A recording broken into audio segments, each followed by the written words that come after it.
A woman took in a lost puppy. The truth about him will amaze you. It was 2:30 in the morning when I first heard the whimper outside my door, a faint, heart-tugging sound that sliced through the silence like a razor's edge. Insomnia had been my nightly companion for weeks, and I was lying awake, staring at the shifting patterns of moonlight on my ceiling. The whimper came again, soft but urgent, as though a lost spirit were calling from the darkness. I sat up, pulse thrumming in my ears.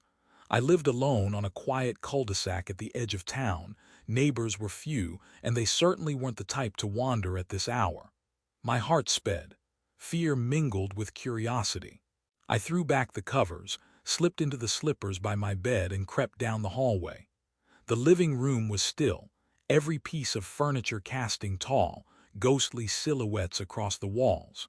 I hesitated by the front window and peered through a gap in the curtains. The streetlight beyond my driveway flickered with a tired glow, revealing nothing out of place on the asphalt outside. Still, that sound hadn't been my imagination. It happened a third time, sharper, more desperate. I felt the hair on my arms prickling. Something in that cry struck me as heartbreakingly lonely, like a child abandoned in a crowd. I glanced around for a makeshift weapon, an umbrella near the door maybe, just in case. But I felt compelled to answer the whimper's call more than anything else, a tug deep in my chest that insisted I open the door. I unlocked the deadbolt and turned the knob, expecting perhaps a wounded animal or a stray cat. A gust of cold autumn air washed over me, carrying the pungent scent of damp leaves. In the gloom, my eyes swept across the porch, and there it was, cowering against the railing. A tiny puppy, soaked and shivering, eyes reflecting the weak porch light with a tremulous glow. Its fur, matted with mud and leaves, looked a muddled blend of gray, white, and black. The instant the puppy saw me, it crouched lower, ears flattened, looking more frightened of me than I was of it. I crouched, holding out a tentative hand, heart already twisting with concern. "Hey, little one," I whispered. "Where did you come from?" It gave a soft whine and my chest squeezed. The puppy was so small it could almost fit in one of my hands. I noticed a scrap of rope tangled around its neck, frayed at the end, as though it had snapped free from something. Had someone tried to tie it up? Was it abandoned? My mind ran through possibilities, and each was worse than the last. I inched closer, letting it sniff my knuckles, and I saw in its eyes a glimmer of profound relief. In a trembling motion, it pressed its nose to my hand, then its head, as though surrendering all fear in exchange for the faintest scrap of comfort. I scooped it up gently. Its tiny body was cold, too cold. I pressed it against my chest, feeling a small heartbeat pounding frantically under damp fur. My robe absorbed the water dripping from its coat. Immediately, I felt protective, almost maternal, as though this fragile creature had awakened a part of me that had lain dormant for far too long. I carried it inside, locking the door behind me with one hand, and made my way to the kitchen. I grabbed some towels, set the puppy down on the counter, and began to gently pat it dry. The puppy didn't resist, didn't cry, only stared at me with wide, pleading eyes. When I finished, I wrapped it snugly in an old fleece blanket and sat on the floor with it in my lap. Despite the hour, I rummaged through my pantry for something edible, scolding myself that I wasn't exactly prepared for a dog. But I found some leftover chicken, unseasoned, in the back of the fridge. I tore it into small pieces and offered them. The puppy tore into the morsels with a desperate hunger that told me it hadn't eaten well, or at all, in too long. My thoughts raced. Should I call a shelter? Wait until morning for a vet? My schedule had been a mess. I was 2 weeks past finalizing a massive report at work. I was dealing with insomnia, and emotionally, I'd been unraveling in my own quiet ways since losing someone close to me. Yet at that moment, none of it mattered. The puppy had me under some kind of spell, as if destiny had sent him to me precisely when we both needed each other. Finally, after the pup devoured the chicken and fell asleep in the blanket, I caught the faint glow of dawn peeking through the window. Exhaustion enveloped me, but I couldn't tear my gaze away from the tiny creature. I felt the strangest stirring in my heart, a gnawing sense of responsibility, perhaps even hope. In the pinkish light of day, I studied the pup. His snout was a bit longer than typical puppies I'd seen, and his fur, though matted, had striking patches of silver that shimmered in the emerging sunlight. Something about him felt wild. Not in a dangerous sense, but as though he carried the spirit of a wilder place, a secret about the life he'd led before landing on my doorstep. I decided to skip work that morning, calling in with a half-truth about feeling ill. My voice, ragged from the sleepless night, definitely helped my story. Then I bundled the pup into a soft towel and drove to the nearest veterinary clinic. The vet doctor was a gentle, middle-aged man who exudes calm reassurance. He examined the puppy carefully, removed the rope from around his neck, and gave me a thoughtful look. "You said you found him outside your door?" he asked, eyebrows raised. "No sign of a mother dog nearby?" I shook my head, hugging the towel-wrapped bundle close. The pup was trembling slightly, though doctor was being extremely gentle. "No," I replied. "Just him alone, freezing in the cold." "Huh," the vet murmured. He shone a tiny penlight into the puppy's eyes and listened to his chest. "His heartbeat is strong, so that's good. There's some malnourishment, dehydration, and mild hypothermia. And see here." He ran a hand over the pup's muzzle, carefully checking teeth and jaw structure. "I've seen something like this a few times in certain rescue cases. The shape of the snout, the set of the ears. He's definitely not a typical domestic breed, or at least not fully." Doctor gave a slow nod. "He might be a mix with a wild canine, wolf, coyote, maybe something else." My pulse fluttered. A wolf! My mind conjured every wolfish attribute I'd ever read about. Were they even found in my area? "Hard to say," Doctor conceded with a shrug. "I won't know for sure until we run some tests if you'd like, but you should be prepared. This pup might grow larger or behave differently from a standard domestic dog. He might not be easy to handle as he grows up. Not impossible, but it requires commitment and caution." I gazed at the little ball of fluff, who now lay quiet in my arms, as if he understood we were talking about his fate. He blinked up at me, big eyes shining. A wave of protectiveness washed over me. Even if he had wolf in him, especially if he had wolf in him, I felt an unshakable resolve to give him a better life than whatever he'd escaped. "I'll take care of him," I said softly, more to the puppy than to the vet. Doctor gave me a kind smile. He prescribed basic medication for any possible infections, recommended robust dog food, and gave me advice on early training. But when I got back into my car, the pup nestled into my lap. Everything he'd said was drowned out by a tidal wave of new emotion. This was more than just a stray puppy. He might be part wolf. Maybe that was why I felt such an instant connection, as though he embodied some primal promise of loyalty and survival. I named him Argus on the drive home, recalling the legendary dog from ancient myths who recognized his master even after 20 years apart. Something about that name, about steadfast devotion, seemed like a perfect fit. The first few days were emotional. Argus whined through the nights, plagued by nightmares, waking with a start as though expecting some invisible threat. Every time he stirred, so did my heart, and I would sit up, scoop him into my arms, and murmur comforting words until he settled back down. My insomnia changed form. It was no longer the lonely, haunting kind that came from personal sorrow, but a watchful vigilance. I kept an ear open for any sign Argus might be in distress. By day, I scrambled to care for him, juggle work calls, and figure out how to train a dog that might grow into something more. But there was a fragile magic growing between us. Each time I saw Argus wag his little tail, or clumsily chase his reflection in the hallway mirror, or press his warm muzzle against my hand, I felt as though an unseen wound in my soul was slowly knitting back together. Over the following weeks, Argus gained strength, and it happened faster than I'd anticipated. He seemed to outgrow his first set of puppy toys overnight. His playful nips grew more intense, as if testing the limits of his power. And the way he'd watch me sometimes, head tilted, bright eyes catching the faintest changes in my tone, felt almost eerie, like he understood far more than an average puppy. I studied training methods online. I introduced Argus to a leash, though he tended to pull and bristle against it, glancing back at me as though to say, "This is not my nature." Still, I persisted gently. Though half wild, he was also half mine now, or so I kept telling myself, and we had to find some form of balance. My neighbors started noticing him when we went on our early morning walks. Mrs. from next door peeked over her hedge one day and remarked, "Is that a husky mix?" My throat tightened. I didn't want to share my suspicions of a wolf lineage, at least not to the people who might spread rumors or panic. So I nod politely and say, "Possibly.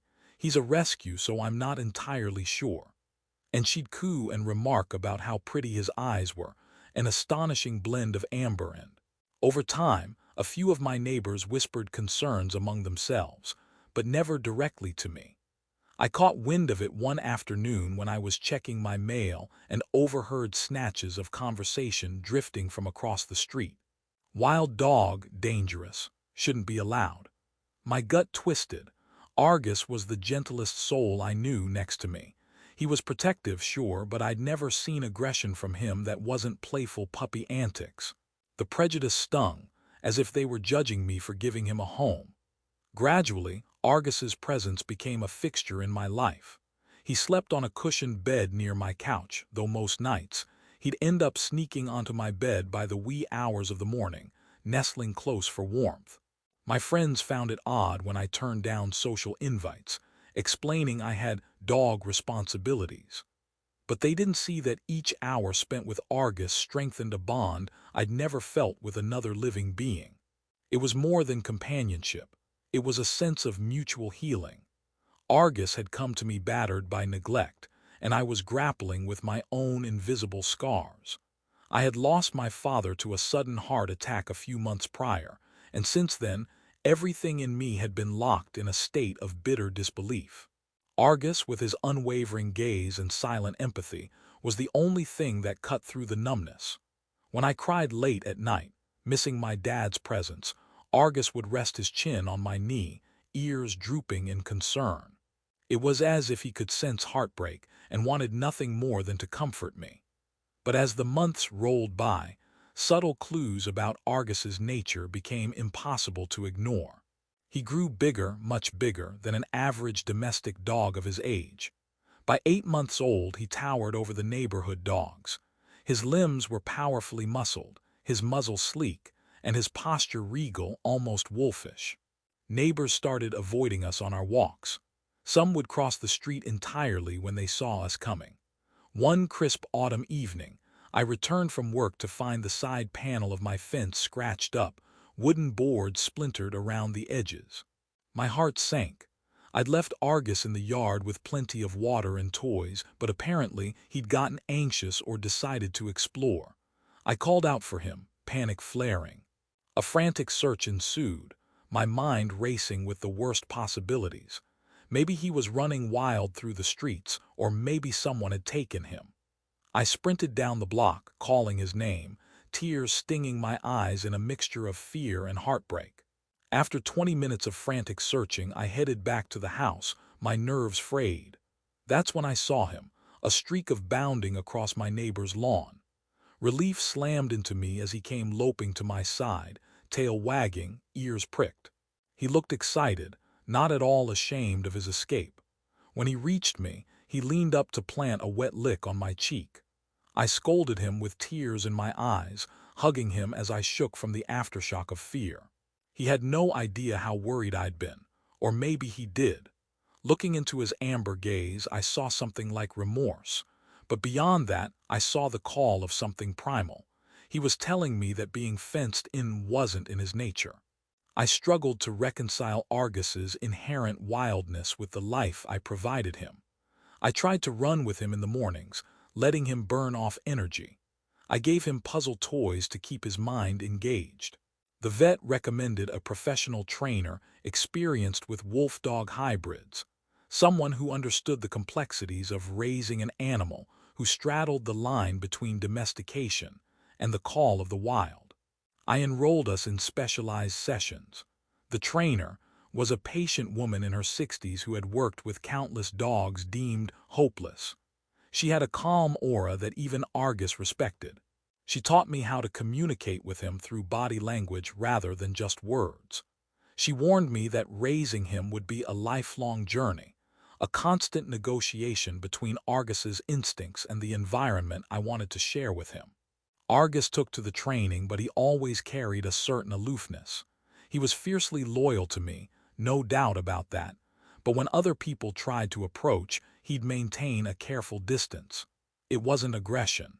It was caution, as though he believed only I was worthy of his trust. That trust manifested in breathtaking moments of closeness. Early mornings when he'd rest his head on my chest as we watched the sun rise, or times he'd softly whine and push his bowl at me to remind me it was dinner time, or evenings on the couch when he'd gently drape a paw over my lap, as if claiming me as part of his pack. But things in the neighborhood worsened. Rumors spread that my wolf might be a threat to children or smaller pets. One day, a neighbor's cat went missing, and though Argus was nowhere near their yard at the time, suspicious eyes fell on me. In hushed voices, people talked about calling animal control. My anxiety spiked. What if someone tried to force me to give him up? The mere thought rattled me. Argus was my family now, just as loved as any human relative. The idea of losing him was unbearable. One evening, as I was walking Argus at dusk, I noticed a man tailing us. He was in his early 40s, with a stiff posture and an air of grim determination. He slowed when we slowed, quickened his steps when we did. My nerves prickled. Finally, I turned to face him. "Is there something I can help you with?" I asked, voice steady despite my racing pulse. He glared down at Argus, who tensed by my side, hackles slightly raised. "I live 3 streets over," he said. "Heard about the wolf you keep in your house. Doesn't seem safe to me. You got any idea what could happen if he gets loose? We have kids around here." Argus let out a low rumble, not quite a growl but a warning. I rested a calming hand on his back. "He's well trained," I said, forcing my voice to remain calm. "He's never harmed anyone. I'm cautious, I promise. Please, if you have concerns, we can talk them out." The man sneered. "Well, let's hope it stays that way. But if I see him off that leash, or messing around where he shouldn't be, don't think I won't call the authorities." He turned and stalked away, leaving my heart hammering in my chest. Argus sensed my tension. He pressed against my leg in a comforting gesture, as though telling me that we would face whatever came our way together. But that run-in served as a rude awakening. The quiet tension in my neighborhood was boiling just beneath the surface. Every time a small dog barked or a toddler cried in the distance, I imagined suspicious eyes turning toward my yard. My fear of losing Argus overshadowed every aspect of my life. Sleep again became a challenge. Worse still, my job was on thin ice after I repeatedly used personal time to accommodate Argus's vet visits, training sessions, and the emotional storms I faced. I tried to make it work, but I found myself drowning in stress. The only solace, ironically, was Argus's presence. Sometimes, late at night, I'd kneel before him, bury my face in his thickening coat, and let out sobs of frustration. He would stand there, quietly enduring my pain, as if offering me all the comfort in the world. I thought about moving. Maybe we could find a secluded place, a piece of land, somewhere Argus wouldn't be judged. But financially, I was pinned in place. My home was all I could afford, and it was just big enough for me and Argus. Any bigger property would be out of reach unless I changed my entire life. So I persevered, clinging to the routine of each day, praying that time would ease the tension. Argus was getting older, calmer in some ways, though always watchful. Then, one late winter evening, something happened that shattered the uneasy peace. A brutal storm swept through town, a violent clash of wind and ice that rattled windows and down power lines. I was inside, heater blasting, Argus curled at my feet as the lights flickered ominously. Around midnight, the lights went out entirely, plunging us into thick darkness. The howling wind pounded against the house, and I huddled near Argus for warmth, hoping the storm would pass quickly. Suddenly, through the shrieking wind, a frantic banging rattled my front door. My heart lurched, and Argus sprang to his feet, ears pricked. Could it be a neighbor in trouble? I scrambled to the door, flashlight in hand, Argus trailing me with a low growl rumbling in his throat. I cracked the door open. A woman stood outside, drenched, hair plastered to her face, eyes wide with terror. "Help," she gasped, voice raw from screaming against the wind. "Please, my daughter, she's lost in the storm. I've been searching up and down the street. She's only 7. I don't know where she could have gone." My blood ran cold. The storm was vicious. A child out there alone in this icy chaos, there wasn't a moment to lose. "Come in," I urged, "warm up for a second." She stepped inside, half collapsing from exhaustion. Her name was Heather, and she lived in a house on the other side of the block. She explained, through sobs, that her daughter, Lily, had tried to let the family dog outside. Something must have spooked the dog, and Lily chased it. She slipped away from Heather's view in the dark, and now the mother couldn't find her. The dog had come back alone, whimpering, and Lily was gone. My mind raced, imagining a terrified child hidden somewhere in the freezing darkness. Argus sniffed Heather's coat, and she flinched back when she noticed him, no doubt aware of the rumors about the wolf dog. But this was no time for prejudice. Life was on the line. I grabbed my coat, gloves, and a spare flashlight. Argus pressed against me, as if to volunteer his help. A realization ignited in my mind. Argus's sense of smell was extraordinary. He might be able to track Lily's scent if we had something of hers to reference. With frantic urgency, I explained my idea to Heather, ignoring her uncertain glance at Argus's muscular form. She handed me Lily's scarf. She'd been clutching it in a white-knuckled grip. I held it to Argus's nose. "Find her, boy," I whispered, my voice trembling with hope. "Please find Lily." Argus sniffed the scarf, ears twitching.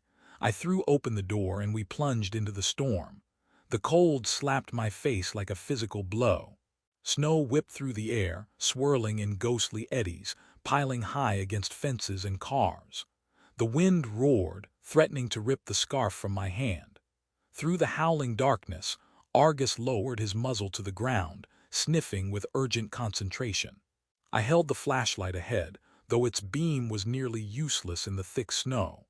Heather stumbled behind me, calling Lily's name again and again. Minutes stretched on like hours. Each second hammered at my nerves, telling me we might already be too late. But Argus forged on, nose to the ground, veering left, then right, weaving an erratic path through backyards and along fences. At times I nearly lost him in the swirl of white, only to see his silhouette reappear, blazing with determination. "Good boy," I shouted over the gale. "Find Lily." Finally, we reached the edge of the neighborhood, a set of woods thick with pines that bowed under the weight of the snow. My heart seized. If Lily had wandered in there, the chance of finding her quickly was slim. My mind conjured all the nightmares: wild animals, freezing temperatures, disorientation. But Argus plunged forward without hesitation. I kept Heather close, shining the flashlight over the ground, searching desperately for footprints or some sign of Lily. Snow had covered most traces. My lungs burned with each breath, the cold air slicing like knives. Suddenly, Argus threw back his head and let out a haunting howl that cut through the wind. A surge of hope shot through me. It sounded like he'd caught the scent. He bounded forward, weaving between trees, and I pushed my numb limbs to keep pace, ignoring the sting of branches scraping my face. Heather stumbled, but I caught her arm, pulling her along. We had to keep going. We couldn't lose Argus in the white darkness. In a small clearing, sheltered by a fallen pine, we found her. Lily was curled into a ball, shivering violently, tears frozen on her cheeks. She looked up when our flashlight beams cut through the swirling snow. With a weak cry, she tried to stand, but her little legs faltered. Heather screamed her name and rushed forward, scooping her daughter into her arms. Argus padded over, muzzle low, amber eyes reflecting concern. Lily peered at him, half-conscious, and murmured something inaudible. Heather pressed Lily to her chest, sobbing in relief. I knelt, ignoring the wet snow that soaked through my clothes. I turned to Argus with raw gratitude. He had found Lily in a space where no human would have likely looked in time. He had saved a life this night. "Good boy," I whispered through chattering teeth, stroking his fur. We managed to carry Lily back to my house, where we called for medical assistance. Paramedics arrived, marveling that Lily was still conscious and praising Argus for leading us to her so swiftly. News of the rescue spread through the neighborhood. Rumors turned to admiration when they learned Argus was responsible for saving a lost child's life in the middle of a deadly storm. Even the man who'd confronted me on the street weeks earlier appeared on my doorstep to apologize and thank me for having Argus around. The suspicion and hostility that had weighed on me for so long seemed to dissipate in a single night of heroism. But the night wasn't over. Sometime after the paramedics left with Lily, promising she would recover fully from mild hypothermia, I found Argus curled up in a corner, panting. The effort to navigate the storm had exhausted him. He'd given all his energy and more to track Lily. His body was trembling, and I realized with the mounting alarm that he, too, was showing signs of hypothermia or shock. I rushed to him, wrapping him in blankets and towels, pressing my body against his to share warmth. Tears burned my eyes as I whispered, "Hold on, boy, you saved a life tonight. Let me save you now." For hours I tended to him, checking his temperature, rubbing his paws, letting him rest against me. Dawn broke in a haze of pale pink, revealing a neighborhood blanketed in deep snow, but calm now that the storm had passed. Argus finally stirred, blinking up at me with weary eyes. He tried to sit up, nuzzling my arm as if to say he'd be all right. Relief flooded me so powerfully that I crumpled forward, face buried in his fur, sobbing in gratitude. From that day on, Argus was no longer the menacing wolf dog in the eyes of my neighbors. He was the hero dog, the one who'd saved a little girl from the storm. Word spread beyond our cul-de-sac. Reporters from the local paper came by for an interview. They took pictures of Argus by my side, lauding his keen instincts. Mail arrived from strangers who'd read the story, some thanking us for the reminder that every creature has worth, others sharing how inspired they were by Argus's bravery. In a twist I never expected, a local business owner offered to sponsor Argus's continued training, helping cover specialized classes that would support his mental and physical well-being. Yet even as our circumstances improved, the deeper truth of Argus's nature began to shimmer through more strongly. He was undeniably unique, with intelligence and instincts that typical domestication. He learned commands almost eerily fast, yet sometimes disregarded them in favor of a subtle communication of his own, through a tilt of his head, a half-howl, or a firm gaze that said, "I understand what you're saying, but I choose my own path." With the rumors quieted and acceptance growing, I no longer had to live in fear that someone would take him away. But a new awareness dawned on me. Argus was not just a dog to be kept in a suburban yard. He thrived on space, on a sense of freedom.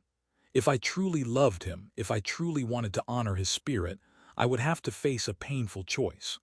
One crisp afternoon, a few months after the storm, I packed Argus into my car and drove 2 hours north to a sprawling wildlife sanctuary. I discovered it through the trainer, who had connections to various rescue and rehabilitation centers. This sanctuary was a protected area where wolf-dog hybrids could run freely under qualified supervision, living closer to the wild environment they were genetically inclined to crave. Part of me rebelled at the idea of leaving Argus anywhere. We were family, but I also didn't want him to spend his life bound by my fence and subjected to a world that, despite its newfound acceptance, wasn't truly natural for him.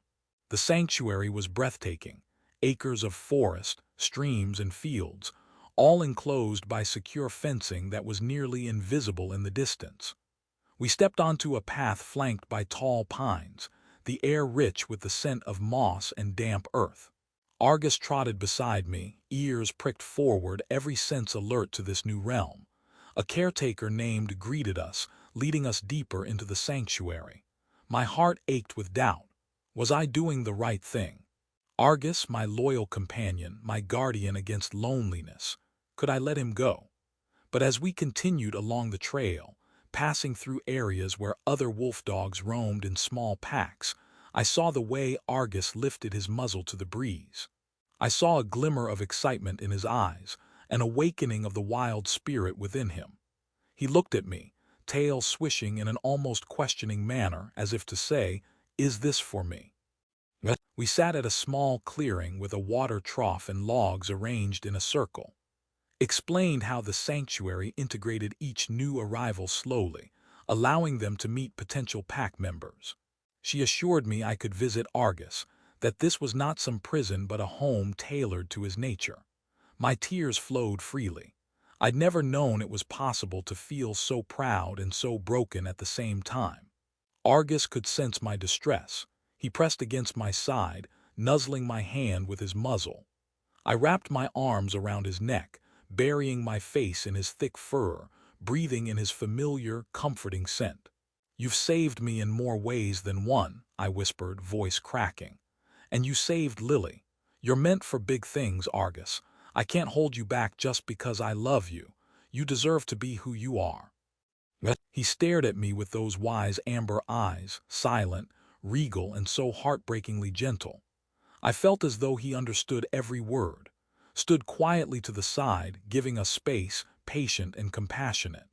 I spent the rest of the day there, walking Argus around, letting him sniff and explore, meeting some of the other animals from a distance.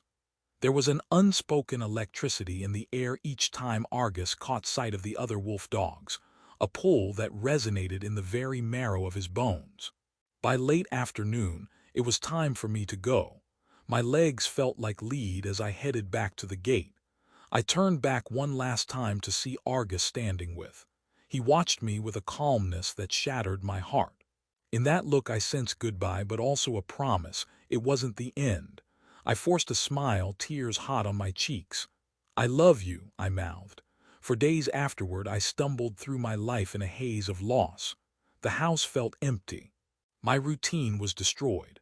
No more morning runs side by side, no more companions nuzzling me awake from nightmares. I clung to pictures of Argus like a lifeline, replaying every memory. The way he'd bound through the yard, chasing a stray butterfly, the look in his eyes the night we saved Lily, the gentle press of his forehead against my knee whenever I was sad. I cried until I was sure I had no more tears left. But then, in the quiet that remained, a deep sense of peace grew. I realized that in letting Argus go, I'd done something profoundly selfless. I'd freed him to live a truer life, not confined by the fear and suspicion of a suburban neighborhood. I reached out to Often, and she was kind enough to send updates. She told me Argus had quickly adapted, forging bonds with a small pack of hybrids who accepted him as if they'd been waiting for him. She even sent me photos of him galloping through a meadow, muzzle open in what looked like pure joy. He looked bigger, healthier, radiant with the energy of his wild lineage. I visited him regularly after that, once or twice a month. At first I worried he might forget me, that the call of the wild would override the bond we'd forged. But each time I arrived, Argus would bound toward the fence, tail wagging in a broad, sweeping motion that I recognized from his puppy days. He'd press against the fence, letting me stroke his fur through the chain links, each of us whining with happiness in our own way. In those moments, it felt as though not a day had passed since we first locked eyes on that stormy night outside my home. Each visit I would stroll with an Argus through the sanctuary, sometimes letting him walk beside me off-leash in a secure area. He was still my Argus, still with the same warm eyes, still brimming with that fierce intelligence and unwavering loyalty. Time passed, and I found healing in the new shape of our relationship. I no longer lay awake at night in that suffocating darkness. My insomnia melted away, replaced by a sense of calm acceptance. I poured myself into community efforts, helping other abandoned animals, volunteering at local shelters. I told Argus's story to families considering adopting wolf-dog mixes, hoping to show them both the challenges and the immeasurable rewards. I found a new purpose in living wholeheartedly, just as Argus had taught me to do. Then, one snowy day the following winter, I received a call from that would change everything again. She sounded breathless, excited. "He's missing," she blurted the moment I answered, sending a bolt of panic through me. My mind flashed to the time Argus had busted through my fence. It's not just him. There was a break in the outer enclosure's fence. We think a fallen tree might have knocked it down.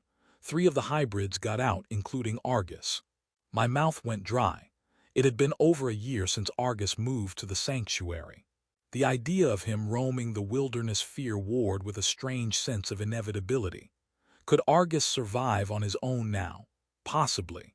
But the dangers were countless: traffic, hunters, harsh weather. Panic bubbled in my chest. "Have you called the local authorities, shelters, everyone?" I asked, trembling. Assured me they were already searching, but the sanctuary was near a vast expanse of national forest. The hybrids could be anywhere. She urged me not to lose hope. They had staff and volunteers combing the area. Still, I asked how I could help, and she said I was welcome to come up, that perhaps Argus would respond to my voice if we searched. I lost no time. I packed a bag, hopped in my car, and drove into the cold, mountainous terrain. The search effort was intense. We hiked through deep snow, following paw prints that vanished among rocks and trees.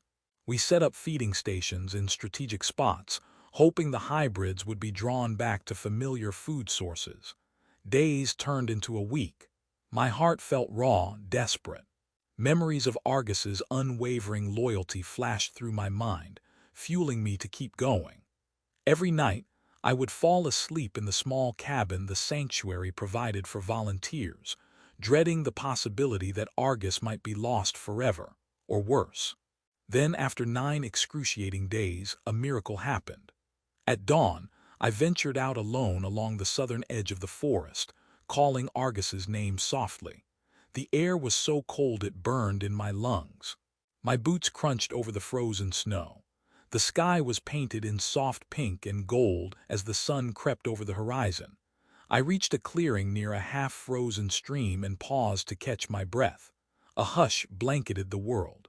For a moment I stood still, letting my eyes drift over the stark, beautiful landscape. That's when I heard it, a faint whine.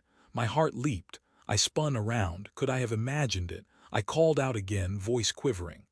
"Argus!" A figure emerged from behind a clump of evergreens, tall, lean, fur dusted with snow.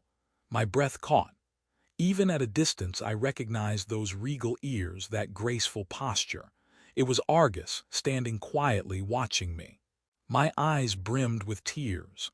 "Argus!" I whispered, taking a few hesitant steps forward. His muzzle lifted, scenting the air. For a heartbeat, I wondered if he would run back into the forest, fully embracing the wild. But then, in a surge of motion, he bounded across the snow, heading straight for me.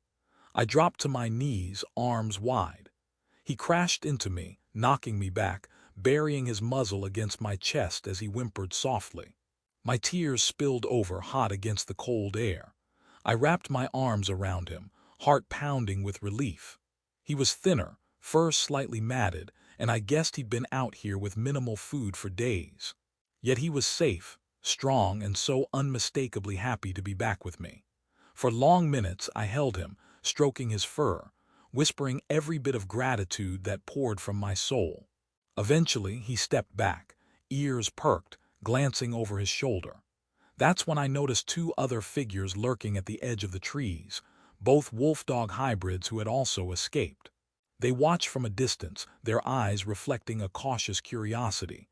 Argus turned back to me, huffed softly as though to say, "They're with me. I'm their friend too." My heart twisted with an unexpected realization. Argus was a bridge between worlds. He loved me, but he also belonged to his own kind. I led him, and his companions following at a cautious distance, back to the sanctuary. The staff and volunteers rejoiced at the sight of all three returning. By afternoon, and her team had gently coaxed the other hybrids into a secure enclosure with Argus's help, reuniting them with the rest of their pack. That evening I sat with Argus in his usual area, feeling the heat of a small campfire we'd built. He pressed close to me, tail sweeping in contentment. That night I had a profound dream. Argus and I stood at a crossroads, one path leading to a comfortable suburban life, the other vanishing into the wild. I felt a strange peace knowing that we both could walk our chosen paths without losing our bond. The next morning I told I was prepared for whatever Argus needed. If he still wanted to stay here to live among his kind, I would never again question that choice. But she smiled and said, "It seems clear he wants both. The wild and you. Let's figure out how to give him that." Over the next weeks we made arrangements. Argus would remain primarily at the sanctuary, free to roam with his pack, but I would be a frequent visitor, part of his family that extended beyond the fence. We created a plan so that, whenever it was safe and feasible, he could come with me for weekends or short visits home, always returning to the sanctuary once his spirit yearned for the freedom of the forest. It was an unconventional arrangement, but it felt right. Argus's story was one of bridging worlds. He'd taught people in my neighborhood not to fear what they didn't understand, and he'd shown me that love transcends the labels of domestic and wild. In the months and years that followed, Argus became a kind of ambassador at the sanctuary, helping to socialize new arrivals, many of which were wolf dog rescues who had never known kindness from humans. He guided them gently, showing them that some humans, like me, could be trusted. And I did my part too, volunteering my time to speak with families who were overwhelmed with their wolf-dog hybrids, advocating for responsible ownership or specialized sanctuaries. Together, Argus and I built a legacy of empathy. Sometimes, on quiet nights at home, I still felt Argus's absence acutely. In those moments, I'd close my eyes and recall his warmth curled at my feet, the rhythmic thump of his tail when I'd say his name. But more often than not, I found myself smiling. I knew that somewhere under the wide starry sky, Argus ran free with a small pack that had become his second family. The memory of him bounding across snowy fields, muzzle tilted to the sky, filled me with a sense of wonder. When I visited, the reunions were always sweet. Argus never forgot me, not for a moment. He'd rush to the fence, his eyes bright, as if greeting his truest friend. And each time I'd feel the familiar warmth in my chest, the knowledge that we'd both saved each other from a lonely fate. The day I'd found him, a trembling puppy on my doorstep, it was as though a mysterious thread of destiny had tied us together. That night, he'd been just a lost pup, and I, a broken woman carrying unspoken grief. In the months and years that followed, he transformed my life, taught me to open my heart again, and reminded me that love could be found in the most unexpected places. And the truth about him in the end wasn't just that he was part wolf. It was that he was entirely extraordinary, a creature of boundless loyalty and grace, who lived between two worlds but chose to weave them into one. Every time I share our story, about how a lost puppy, half wild, came to me in the dead of night and led me toward a new kind of healing, I watch faces light up with awe or tear up with empathy. People realize that Argus was more than a pet. He was a reminder that sometimes the ones we rescue us in return. They see that even when something or someone doesn't quite fit the mold, they still have a place in the world, a place defined by love, understanding, and respect for what makes each of us unique. I still remember that stormy night he saved Lily. The swirl of snow and the howling wind, the desperate hope that he would find her. And he did, without hesitation, risking himself to save another life. That single act tore down every prejudice in the neighborhood, replaced by gratitude and admiration. Argus had become a symbol of how misconceptions could be overcome, and how powerful a bond could be when trust triumphed over fear. Looking back, the most profound revelation was that the walls that once separated Argus from human acceptance weren't that different from the walls I'd built around my own heart. I had been so guarded, so convinced that my loss was insurmountable. Then, a lost puppy shattered all those defenses, letting me see the world with new eyes, eyes that recognized the value of second chances, the power of genuine connection, and the beauty of a spirit that refuses to be tamed by adversity. Today, I stand at the threshold between two worlds, the home I've known all my life and the sanctuary where Argus roams. I visit him beneath tall pines, in meadows that shimmer with wildflowers come spring. I talk to him about life, about new joys and old sorrows, and though he can't speak back with words, his eyes tell me I'm heard. Sometimes I bring him one of his old blankets or a toy we used to play with, and he greets it with a wag of recognition. Other times we simply sit in companionable silence, listening to the wind sighing through the branches. When it's time to say goodbye, he watches me leave with a calm acceptance. No fear, no desperation, just the silent understanding that love is not diminished by distance. I blow him a kiss, wave to, and head back to my car with a heart that aches sweetly, an ache born of love, not regret. And I always leave feeling a quiet awe, reminded that the most extraordinary things can enter our lives in the simplest, most unassuming ways. A single whimper at the door, a fragile life cradled in trembling arms, a story that refuses to end with heartbreak, choosing instead to blaze into new possibilities. Our bond hasn't faded with time, it's grown into a truth that resonates with everyone who hears it. Love isn't about possession. It's not about forcing something, or someone, into a shape that suits our comfort. Real love, the kind that changes you forever, is about setting one another free to grow into our truest selves, while trusting that the bond you share can bridge any distance. Argus taught me that. He taught me that strength and gentleness can coexist in the same heartbeat, that healing is possible no matter how lost we feel, and that sometimes a miracle arrives quietly on your doorstep, disguised as a trembling, mud-streaked puppy. Even now, every so often, I'll catch a stray whimper in the night, the ghost of that first call for help. And I'll remember the exact moment I opened the door to find a lost little soul who turned out to be half wolf and all heart, a creature who redefined courage and taught me that home isn't just a place. It's the connection you share with those you love, be they human or animal. And in that recollection, I'll feel an unshakable peace, knowing that some truths transcend words. We are never really alone as long as we keep our hearts open to the wonders that come to us in need. For in helping them, we find ourselves saved as well. And so, whenever people ask about Argus, about the lost puppy I took in who turned out to be more than anyone guessed, I tell them this. The truth that will amaze you is not merely that he's part wolf. It's that in his presence I discovered a hidden well of courage, compassion, and love I never knew existed. It's that he saved a child's life when the rest of us were too blinded by fear and too hobbled by disbelief to act quickly enough. It's that he found his freedom without forsaking the bond we built.